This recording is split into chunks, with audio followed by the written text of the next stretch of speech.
conseil dit de rentrer. Je crois pour ma part que ce que nous sommes en train de vivre est plutôt de l'ordre d'une grande bascule ou d'un grand bouleversement. Nous vivons, et cela pas simplement depuis cet été, ces dernières années, au fond, la fin de ce qui pouvait apparaître comme une abondance. Une abondance.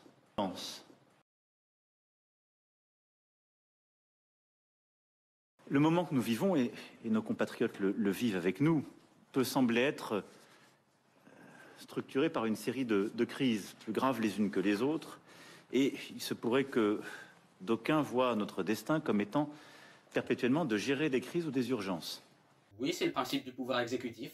Et c'est, je dois le dire aussi, la fin pour qui en avait d'une forme d'insouciance. Venant de Macron, c'est spécial. Aujourd'hui, jour pour jour, la guerre a repris il y a 6 mois en Europe. Non, elle avait repris en 2014. Poutine est juste passé au niveau supérieur. Cette fin de l'abondance, cette fin de l'insouciance, cette fin des évidences montre que c'est au fond une grande bascule que nous vivons, face à laquelle, évidemment, nos compatriotes peuvent réagir avec beaucoup d'anxiété. Et donc, face à cela, je pense que nous avons quelques devoirs. Ça fait 5 ans qu'il faut qu'il fasse quelque chose et il n'a rien foutu d'efficace qui soit bien visible aujourd'hui. Sauf en ce qui concerne la destruction du service public. Le premier, c'est de dire les choses, de nommer, avec beaucoup de clarté et sans catastrophisme. Un président qui nomme plusieurs fois Darmanin à l'intérieur et qui a foutu de faire des vraies réformes écologiques. Notre liberté, notre avenir suppose des efforts qu'en tout cas les combats que nous avons à mener, culturels, de civilisation, mais aussi technologiques, économiques, nous ne les gagnerons que par nos efforts. J'en connais un qui n'a pas fait beaucoup d'efforts jusqu'à présent en ce qui concerne l'écologie. De la même manière, le travail a un rôle essentiel et la place de l'effort. Il faut que vous gagniez votre pain à la sueur de votre front.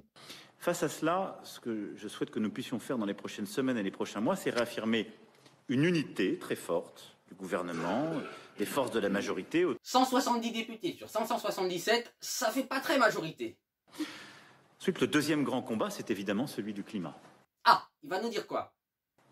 Et si je puis m'exprimer ainsi, il n'y a plus à choisir aujourd'hui entre l'adaptation et l'atténuation. C'est le en même temps résolu.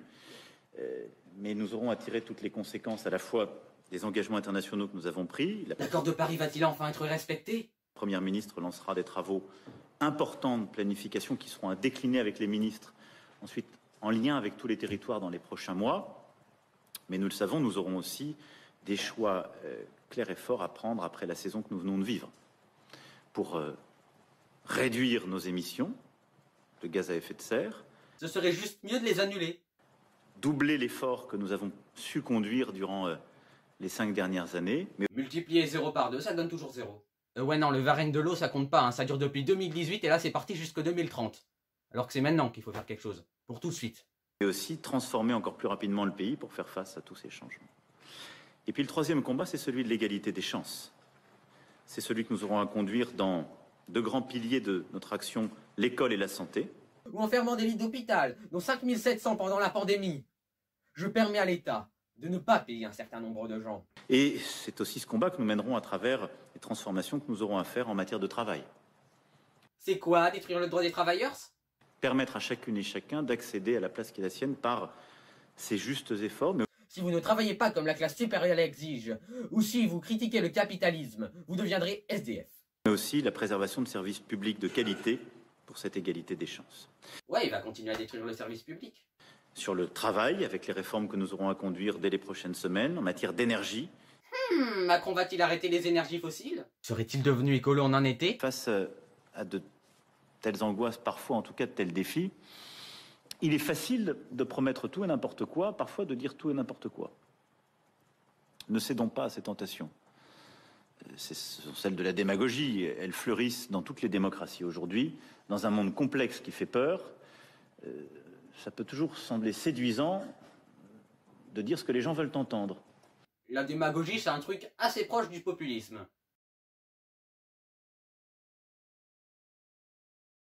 Alors, il se trouve que parfois, ce que les gens veulent entendre et ce qui est efficace est utile. Mais il faut d'abord raisonner en se demandant si c'est efficace et utile et juste. Élire Macron? Bilan, il va continuer à détruire le service public et il va, peut-être, faire des réformes écologiques moins pires.